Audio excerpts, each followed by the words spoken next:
Hi, I'm Andrew Gross, and I'd like to tell you and show you a little about my new thriller, Reckless. At 3 in the morning on July 21st, 2007, in Cheshire, Connecticut, two career criminals broke into the upscale suburban home of a prominent endocrinologist and severely beat, molested, and ultimately murdered his wife and two young daughters. These events always held a haunting grip on me, as it did for many of us who live in what we think are impenetrable communities protected by our own good fortune in life, that something so horrible could ever occur.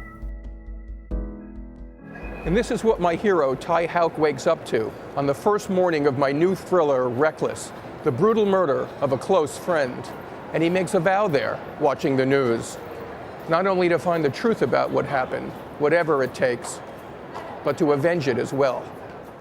It was about a year later, in March 2008, and I was flying home from a weekend in Florida when a friend who happened to be on the same plane and seated just behind me leaned forward and said in my ear, "Bear Stearns just collapsed." For me, these words and the events that culminated 6 months later with the collapse of Merrill Lynch and Lehman Brothers and AIG had much of the brutal, blunt impact of watching the Berlin Wall collapse or the trade towers fall. So here we are. It says 245 Park Avenue.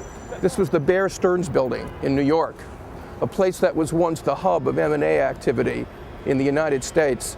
And now, a couple of years later, basically a glass tower looking for tenants. Reckless is my third book featuring Ty Hauck, an ex-New York City detective whose beat has gotten a lot more global. To me, Ty is kind of a white knight for modern times, always on a quest, usually for a woman, and always against forces a lot more powerful than he. He's got a straightforward sense of right from wrong, the kind of guy you would definitely want in your foxhole. I'm introducing a new character in Reckless, Naomi Bloom. She's got a lot of guts and determination in a small package. She's a U.S. Treasury agent, and her investigation leads her directly to Hauck.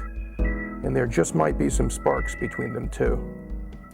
We're now at Federal Hall at the tip of Wall Street, a good place to say that the conspiracy in the book resonates to the highest levels of government, all the way to the White House in Washington. In Reckless, you're going to find that there's no company and no country, including our own, that's too big to fail.